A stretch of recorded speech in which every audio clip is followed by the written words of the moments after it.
أعوذ بالله من الشيطان اللعين الرجيم. بسم الله الرحمن الرحيم. الحمد لله رب العالمين، وأفضل الصلاة وأتم التسليم على المبعوث رحمة للعالمين محمد وآل بيته الطيبين الطاهرين. اللهم صل على محمد وآل محمد وعجل فرجهم.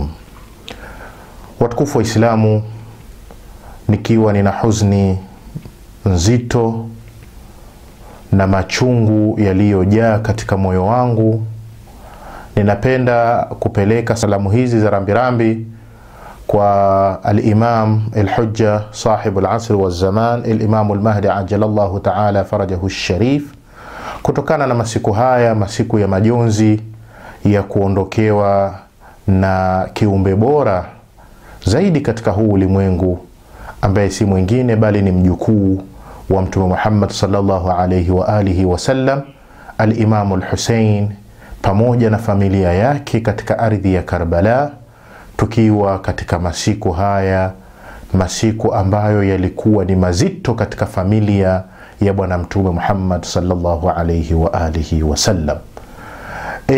Katika msururu au mfululizo wa mada hizi zangu ambazo nitakuwa nikizitoa kuelekea masiku haya, mada ambazo nimezipa anwani ya kichwa cha habari kinachosema Karbala na migogoro ambayo inaendelea Mashariki ya Kati. Taban, mimi si mwanasiasa na wala sina raghaba, sina mapenzi na mambo ya siasa, lakini kuna baadhi ya nukta unapokuwa unazisikia zinaashiriwa, hakuna budi kuweza kuzitolea ufafanuzi na kuweza kuzielezea ili vichwa vya watu viweze kufahamu ukweli na uhalisia wa mambo uko vipi. Karbala na migogoro ambayo inaendelea Mashariki ya Kati. Tunapokuja kumrejea Mwenyezi Mungu Subhanahu wa Ta'ala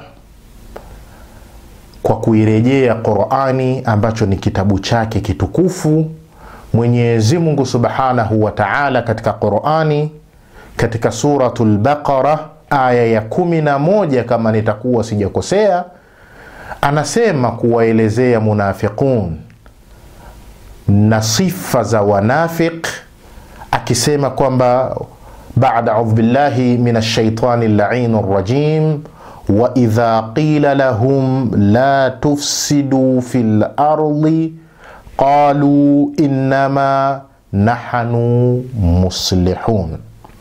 Wanafiq wanapoambiwa kwamba la tufsidu fil ardi, msifanye uharibifu katika ulimwengu, msifanye ufisadi ulimwenguni, qalu innama nahnu muslihun, kwamba sisi hatufanyi ufisadi, sisi hatufanyi uharibifu ulimwenguni, bali sisi tunatengeneza na kuleta mambo katika uhalisia ndani ya huu ulimwengu. Watukufu wa Islamu, tukio la Karbala watu waliligawanya katika sehemu kuu tatu. Tukio la Karbala watu waliligawanya katika sehemu kuu tatu. Wale watu ambao hawakutoka kwenda kumnusuru al-Imamu al-Hussein salawatullahi wa salamuhu alayhi, walikuwa na mitazamo mikuu mitatu. Mtazamo wa kwanza waliokuwa nao, watu wale walikuwa wakiamini kwamba suala la kutoka al-Imamu al-Hussein na kuelekea katika ardhi ya Karbala, bitabi al-Imamu al-Hussein lengo lake halikuwa ni Karbala, la, lengo lake ilikuwa aelekee katika mji wa Kufa. Hilo ndo lilikuwa lengo la al-Imamu al-Hussein, kwamba anaelekea katika mji wa Kufa. Isipokuwa alipofika katika ardhi ya Karbala, pale aliweza kuzuiwa, na ndiyo shahada yake ikapatikana katika ardhi ya Karbala. Sasa baadhi ya watu walifasiri lile tukio la kutoka al-Imamu al-Hussein kuelekea katika mji wa Kufa kwamba lile lilikuwa ni tukio binafsi, ilikuwa ni haraka inayomuhusu Husaini kama Husaini, haihusiani na mtu mwingine wala na kitu chengine wala na jambo jingine. Ni harakatun shakhsia, ni tukio binafsi. Watu waliofasiri hivi, waliokuwa na ufahamu huu katika hili tukio la Karbala, wakaondoka na kumuacha al-Imamu al-Hussein. Hawakuungana na al-Imamu al-Hussein, wakiwemo watu wake wa karibu zaidi pia hawakuweza kuungana naye. Huu ulikuwa ni mtazamo wa kwanza kwa wale ambao hawakusuhubiana na al-Imamu al-Hussein, au hawakushikamana, hawakuwa pamoja na al-Imamu al-Hussein katika suala zima hili la Karbala. Mtazamo wa pili ni wale watu ambao walikuwa wakidhania kwamba suala la al-Imamu al-Hussein salawatullahi wasalamuhu alayhi kutoka na kuelekea katika mji wa Kufa ilikuwa ni suala linalohusiana na familia yake. Basi kwamba hili suala la linamhusu Husaini kama Husaini na familia yake na familia ya Bwana Mtume Muhammad sallallahu alaihi wa alihi. Sisi Waislamu wengine kwa nini tujitie zahma kujiingiza katika hili jambo ambalo sio letu? Ni jambo la Husaini na familia yake. Tabaan, na kukawa kunaenezwa propaganda kwa watu wengine kwamba hili suala nyinyi haliwahusu.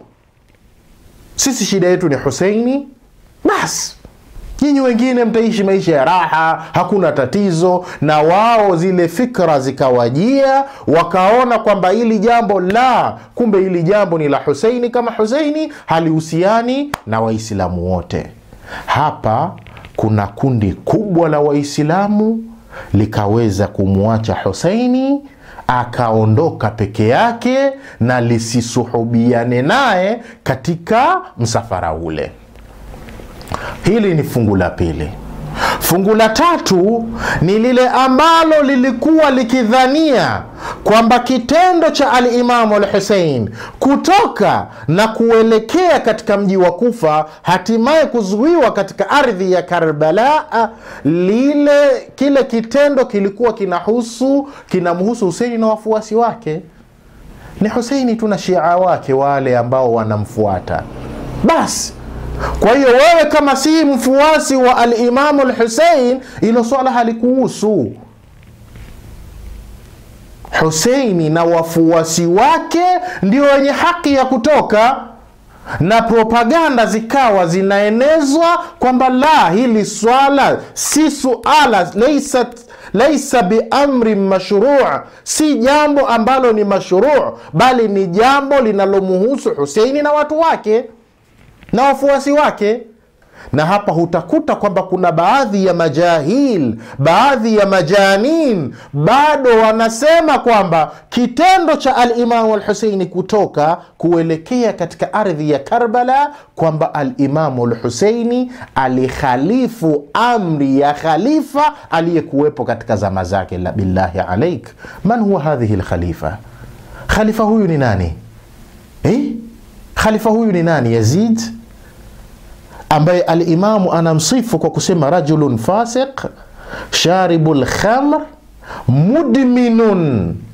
mudmin fil fisq, wa mithli la yubayi'u mithlahu. Kwa hiyo hapa napo pana kundi kubwa la Waislamu likamwacha al-Imamu al-Hussein, akatoka kuelekea katika ardhi ya Karbala akiwa yuko peke yake.